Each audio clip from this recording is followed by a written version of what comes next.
What's happening, Hardscapers? This is episode 225 of the How to Hardscape podcast, where we talk about how you can start and grow your hardscaping business.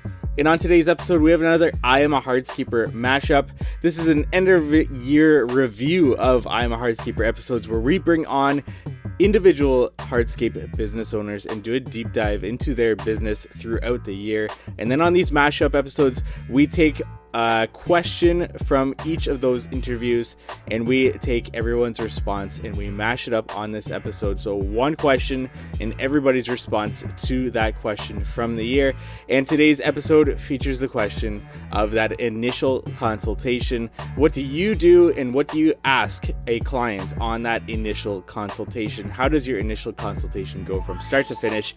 And that is the question that we get into for today's episode. And if you are looking for a software to help streamline processes in your business, from budgeting to estimating, onboarding clients, and onboarding and training employees, then the How to Hardscape headquarters may be for you. You can reach out to me on Instagram at How to Hardscape to schedule your demo, or go to members.howtohardscape.com. Information is there on the How to Hardscape headquarters. If you just go to courses, you can just go through each of the different modules, learn more about the software, or just schedule a demo right there on that page. We currently have budgeting, estimating, job costing, time tracking, scheduling, a CRM, employee management, and we're going to be expanding more on top of this, from being able to create chats with each of your projects. So every employee that's assigned to that project will be part of a group chat. You can create chats throughout your company. You can create company announcements, create and update policies, and get employee feedback, as well as employee reports. And we'll be expanding on our course content so that you can use that course content to train and onboard your employees. Use it as an incentive in your business to help your employees take ownership of their trajectory in your business. And with all that being said, I'm really excited that we'll be working on a point system to be able to gamify things in your business. For example, you'll be able to set points on when employees clock in and out on time, or engage in your business, or complete courses, so that you can help them visualize their success, as well as create a little friendly competition in your business, so that you can create a leaderboard and see how employees are doing on that leaderboard throughout a month, or throughout a season, or throughout a quarter. It'll be a great way to hold employees accountable. So for example, you could set a benchmark goal where for a month, if we hit a certain amount of points as a business, so everybody clocking in on time for that month, there'll be some sort of reward at the end of that month or time period that you are measuring there. Just some things that we're working in on the background that I'm really excited about. And if you want more information on that, there's never a better time to sign up. The way that we are rolling out these features, it will increase the price for new users, but if you're an existing user, you're locked in on whatever price you are signed up for. So it's never a bad time to sign up if you're thinking about growing into a software. As we grow this software, we are increasing that price structure to be competitive in the market. So if you have more questions, comments, anything that you want to go over with that, shoot me a message at How to Hardscape or at members.howtohardscape.com. And without further ado, let's get into today's episode. Hey, my name is Joel Johnson with Hatton Landscape, and I am a hardscaper. Yeah, so one thing, again, this kind of, I had heard from Jack Kelly over at Imagine that he had shared that really stuck with me, is it's like, our job as designers is to really kind of show people what their space could be. So it's like, I think a lot of people, when they think they might know they want a patio and like a fire table or something, but really to push those features, like I put putting greens in almost every design I do, or, these different features. I think it's just fun to kind of show people what their yard could be. So we do get a general, feel of the customer. We'll always kind of go through whether they want a bar top or a pergola, or, a fire area. But even there, a lot of times when someone just wants a fire pit, we'll design a bench in, or, some of these features, just to kind of push. Most people don't realize that you can, build a full couch out of pavers. They haven't seen that before. So I think that's where there's a lot of fun and creativity in this space to be able to use that as like an opportunity to show your customer what their yard could be in a way. But yeah, in that process, it is important. You don't want to design a $200,000 backyard for someone who just wants a fire pit. So there is some gauging between there. But for those customers that you can tell are looking for a big, beautiful space, kind of get that checklist. So really, for us, it's do you want a fire feature, outdoor kitchen area, um, any overhead features, and then do you golf? Yeah. Or so those sort of things. So yeah, that's kind of our process. To just get their wish list, if you will, of some things they're looking to see, um, and then yeah, kind of go from there. So if you ask them like about a specific feature, say something like a seat wall, or you ask them if they golf and they're kind of like, yeah, a little bit, but they're not like too interested. Will you still like include something like that in the design just to show them like the potential to see if they'll go ahead? And if you do, like, what are your results with doing something like that?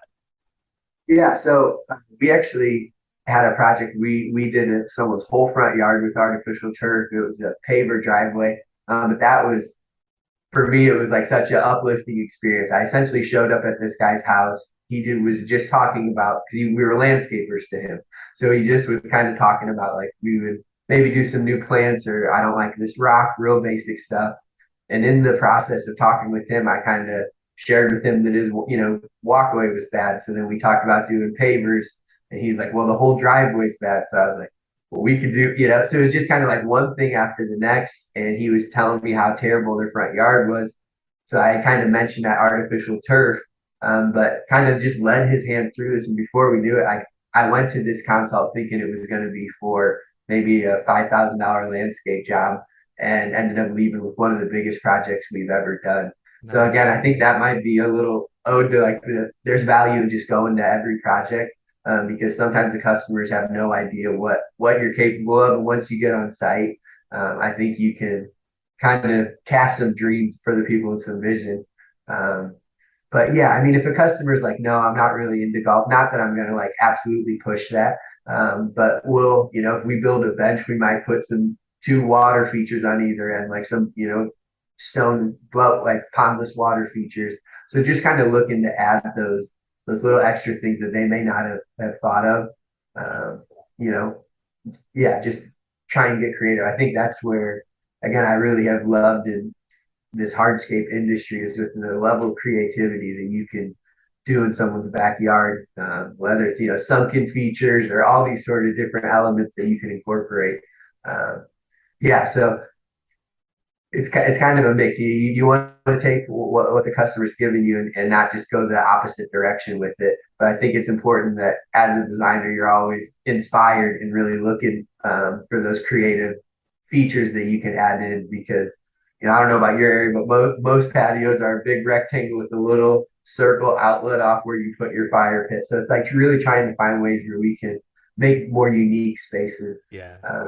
It's been fun for us. Like we last year got to do a big like golf course in the customer's backyard. It's like a 3,000 square foot turf job with multiple layers. So it's like that's really my passion and what gets me excited is those interactive spaces where it's not just flat work, but really somewhere you can go and like make some memories and stay out there till 2 in the morning, chipping golf balls, playing, and you're creating those spaces people don't want to leave beyond just the simple flat work. Definitely.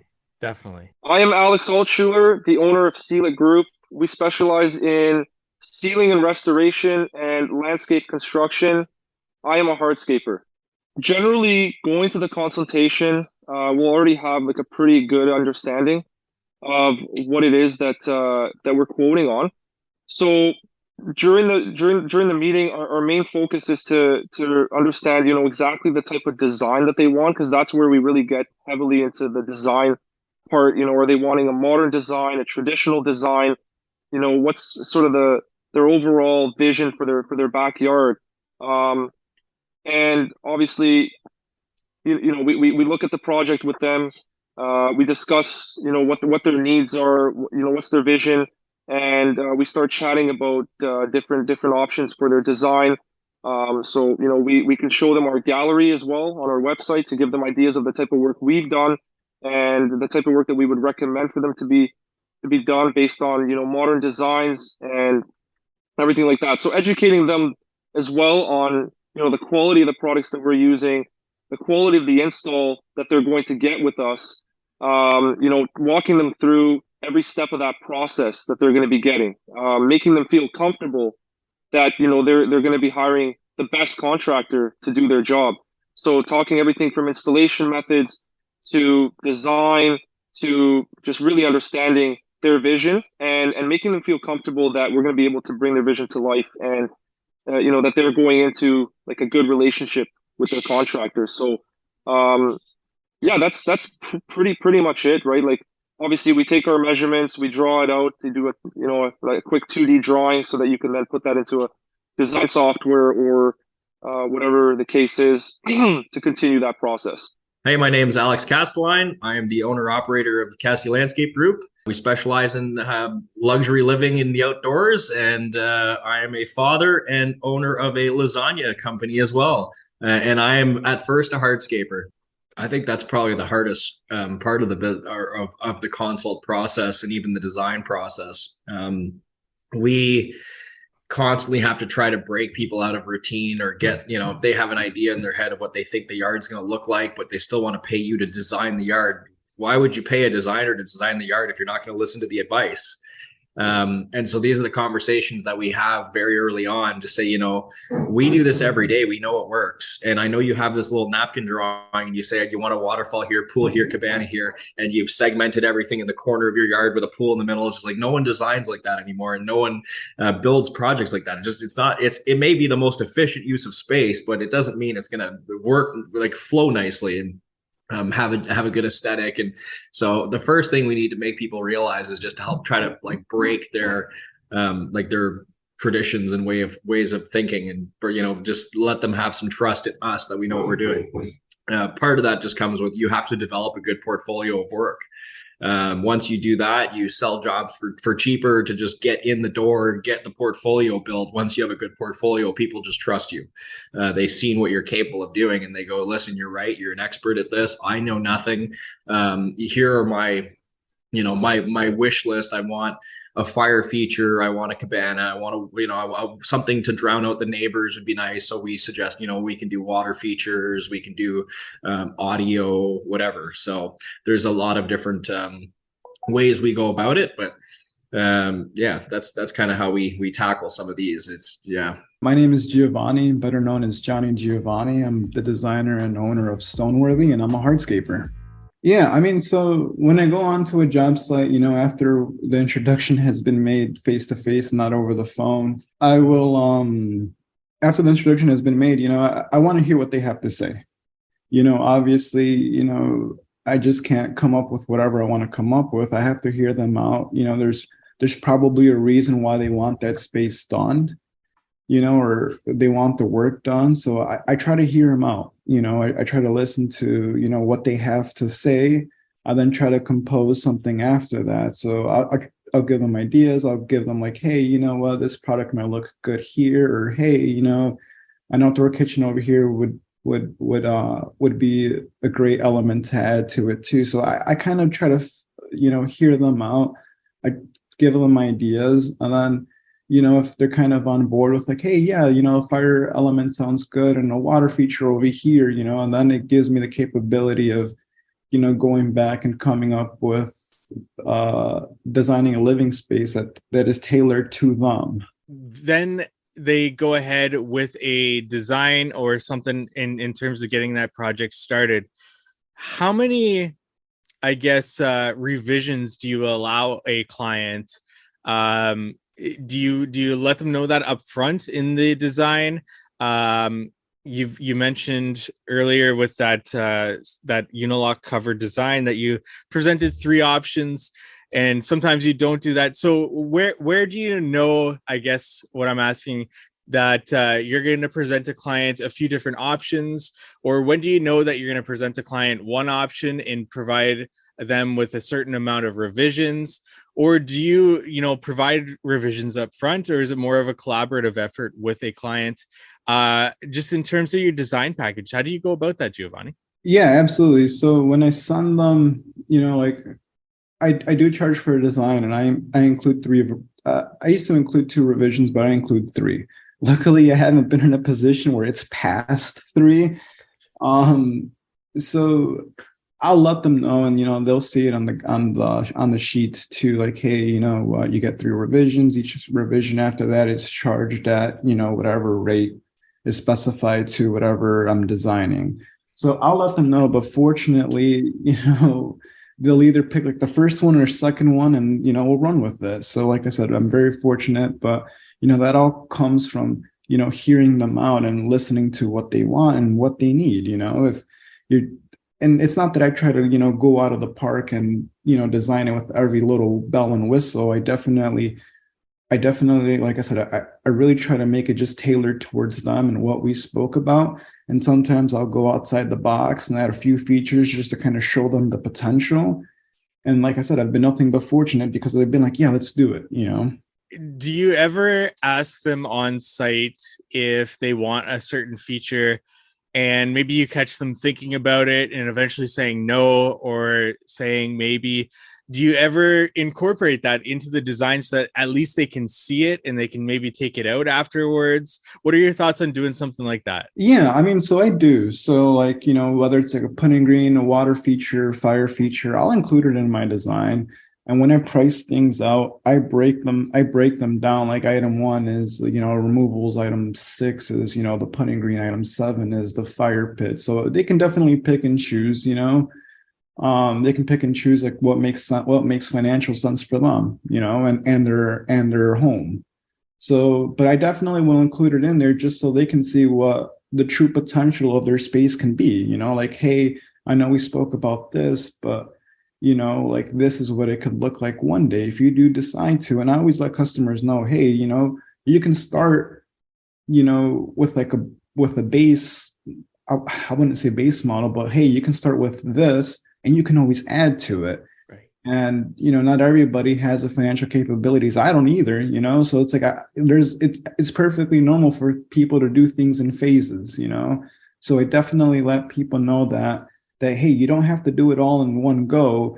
And luckily, like if people are doing it in phases, they'll keep reaching out like, hey, I think I'm ready for, this fire feature. Hey, I'm ready for the water feature, or, whatever it may be. But I definitely will present it just because it's like me as a designer. I want to show them the true potential of what we can create. My name's Jake. I'm the owner operator of JFS Property Care, and I am a hardscaper. I mean, I'll meet and I'll always say, hey, so what's going on? What are you guys looking to do? And they'll kind of go over their ideas, and, I'll ask them really what they're trying to use the space for. What do you guys want to do here? Are you guys partiers? Do you like to have people over and, entertain? You like to entertain a lot of people and things. I'll try and get an aspect or, a gist of what they want to do with the space and kind of try and form something off of that. I had a gentleman actually reach out to me the other day, and he's like, oh yeah, we like to have people over, I want to put a patio table out here. And, I'm like, oh, okay. So you're probably looking somewhere around 500 square feet, give or take, that's pretty comfortable size with a patio table and a fire pit.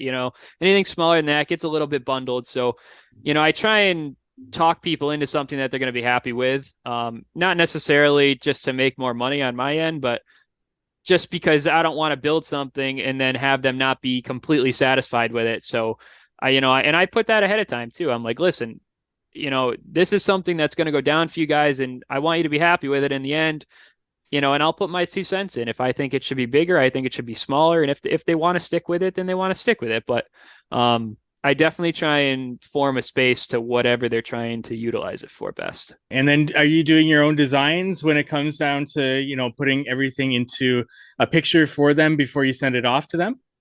Yes. Yeah. So we do all the designs in-house. I do the designs personally. Usually I like to do a lot of them in the wintertime just because they do take some time, definitely. But I do the designs in-house. Yes. I'm Mark Arsenault. I'm the owner of Green Monster Landscapes in Dover, New Hampshire, specializing in hardscape and stonework, and I am a hardscaper. Yeah. I mean, it really can be. I mean, I find myself sharing, photos of our previous projects a lot, because people just don't know, when you're saying like, oh, we're going to build you a stone wall, or we're going to build you a paper patio. and then they don't always realize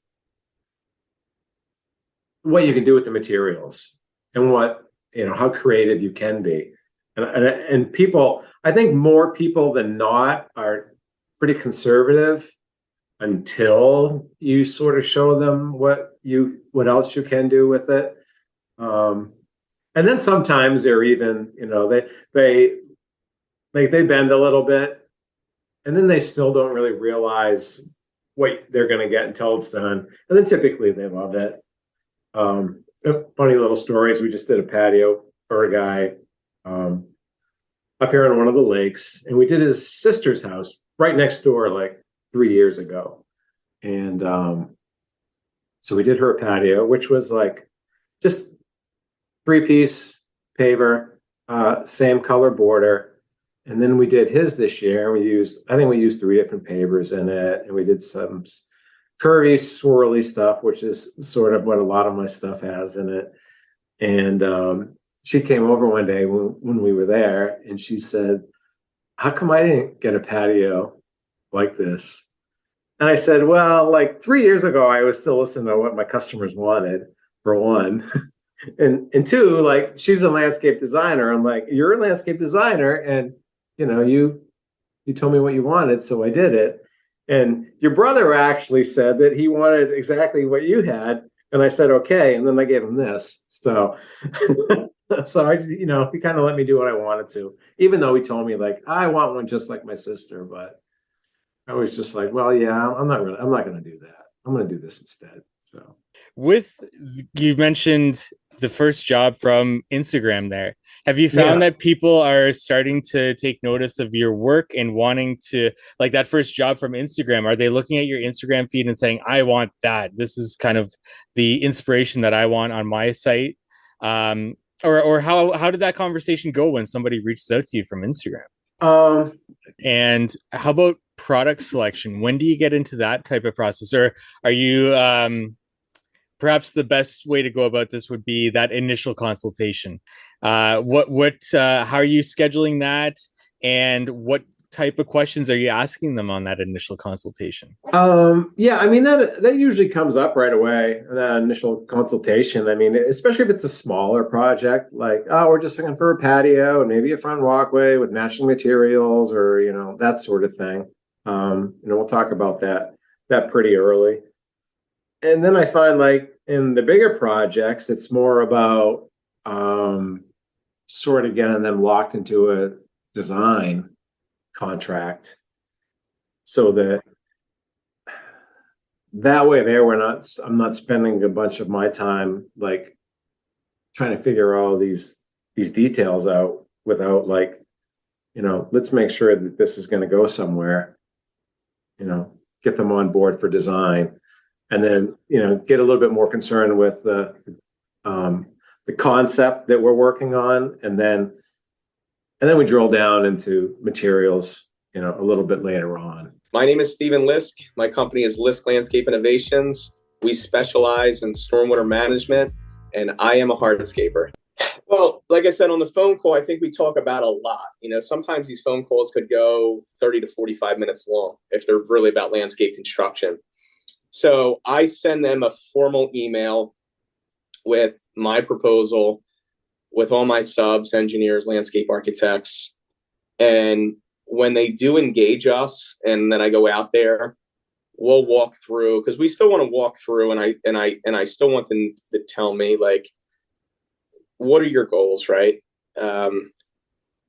What type of materials are you looking to use? Obviously, stormwater management is always like a big thing. What we're going to need to do address that.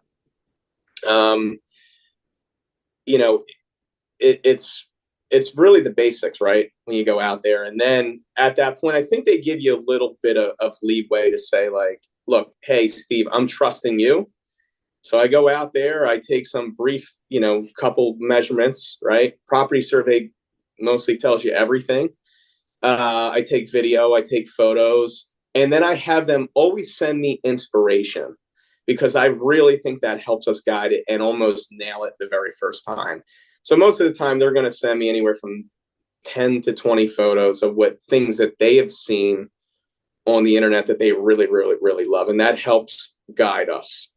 It's just to kind of stay on track, because, you don't want to go through all of that work of designing something and then you're just off, you got to design it. So that's really helped us out, is having them send them some inspiration so we're all on the same page. I like that idea. And do most people follow through with that? Have you had any friction in that process, or do most people kind of know where to find that inspiration and send it off to you? No, everybody's pretty great about it. Nobody's really pushing back because they're so excited about the project. Yeah. So it's not like they're like, oh, I got to do this. It's, hey, like, look, we're going to make a killer space in the backyard. Like, if you can just, they don't have to send me 10 to 20 photos. I can just run with it. But they send me 1, 2, or 3. That's fine. But half of them are just blown away.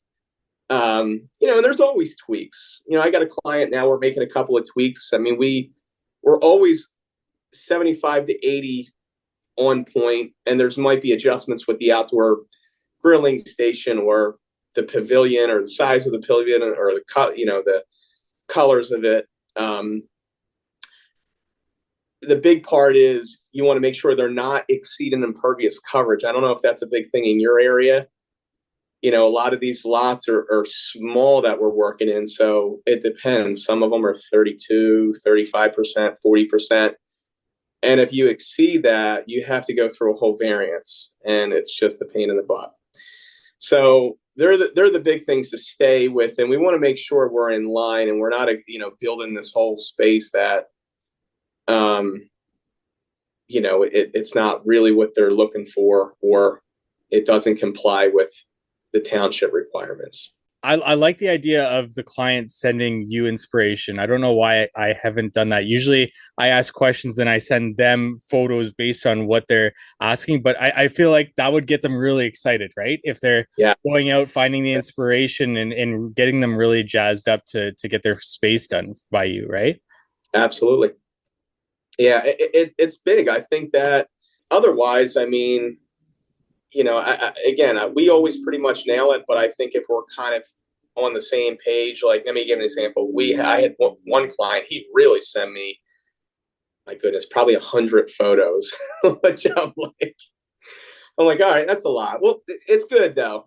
And, we got all of them and we collaborated, and the architect got back and he's like, look, sent him this mock-up on SketchUp, and what do you think? And I said, I think it's awesome. I think he's going to love it. So we finished it up, and, the customer just emailed me back like instantly, like, you pretty much nailed everything that I had right from the bat. And that's why it's important, because otherwise we might not have designed something like that. Right. And it's not a big deal if we have to go back to the drawing board, but I think it just saves everybody a little bit of time if you get that inspiration. I feel like it gives them a little bit more, like, they feel like they're collaborating with you, right? And it gives them a little bit more ownership of what's going on. All about the process, make it fun and interesting. It doesn't got to be, and that's the thing. Like, I think people, if they're going to be spending this much money, you want to make it a fun process from beginning to start. Involve them. Hey, I'm Shane Herbert. I'm the owner of Royal Stone and Masonry, and I am a hardscaper.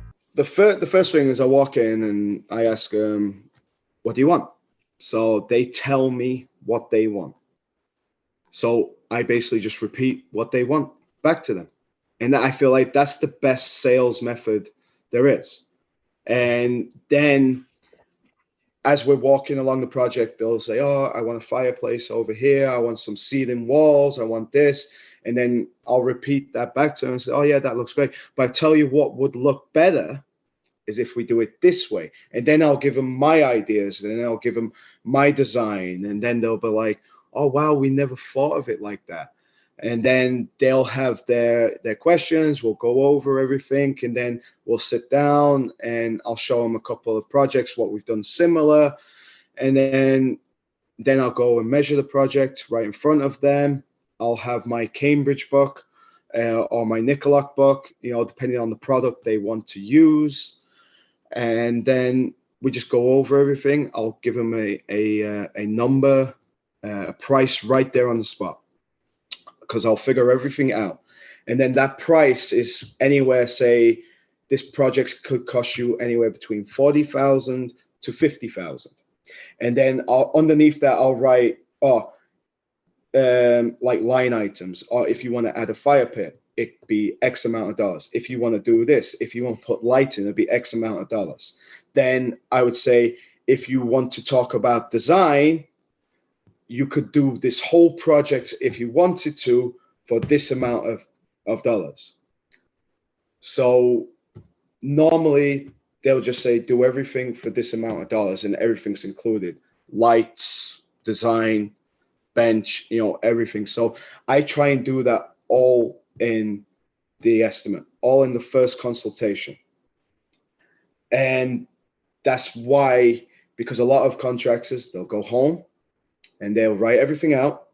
But I have a family, and in my first year, it wasn't doing great because I was doing all these estimates, and I was coming home and I was doing the estimates, and I was like, I haven't got time for my personal life. I ain't got time for my family.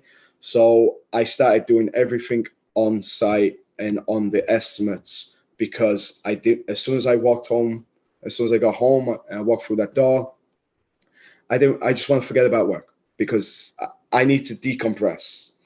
And that's how I've been for the last 2.5 years in the business, because it was taking its toll. And that's one thing I'd like to touch on, like, because the stress and the micromanaging of yourself as the business, that's some of what has deeply affected me in this business, because you have to try and say, I gotta leave business over here and I gotta concentrate, because if not, it takes its toll. And I've seen that, like, with because I'm only 35, and I always, sometimes in this business you feel 20 years older, especially with the customers you meet, and like, how crazy some people can get. And it's like, I gave you the best job possible and you're still not happy. You can't please everyone. And that's some of what I always say to myself. I used to be a people person when I went into this business, but people really test your faith in this business. They test you, and it drives me crazy, honestly. But that's just how some people are. Thank you for listening to today's podcast episode. Once again, check out each of these amazing hardscapers and their businesses by just following their Instagram handles, which for the most part is the exact same as their business name, or go back and find their episode in our catalog and listen to the entire thing. But if I could ask you for one thing, that would be a review and rating on Apple Podcasts. We are all out of written reviews to go over on episodes, so I'm asking anybody to leave a written review there so we can continue this trend of reading these reviews on the podcast. It is amazing that we have 72 ratings there, and I thank you so much for everyone that has done so already. But if you haven't, our latest review goes back to 2021, so it's been a couple of years. And if you want to leave a rating and review, Apple Podcasts, and on Spotify, I do see people leaving some ratings. There's no written reviews on Spotify, but I do see our ratings climbing there, so I thank you so much. If you are on Spotify, it's just a quick couple of clicks and you can leave us a 5-star rating there. Once again, How to Hardscape headquarters. If you want to streamline processes in your business, if you want to implement some sort of software, reach out to me at How to Hardscape and we can get that conversation started. And we look forward to meeting with you next week on the How to Hardscape podcast.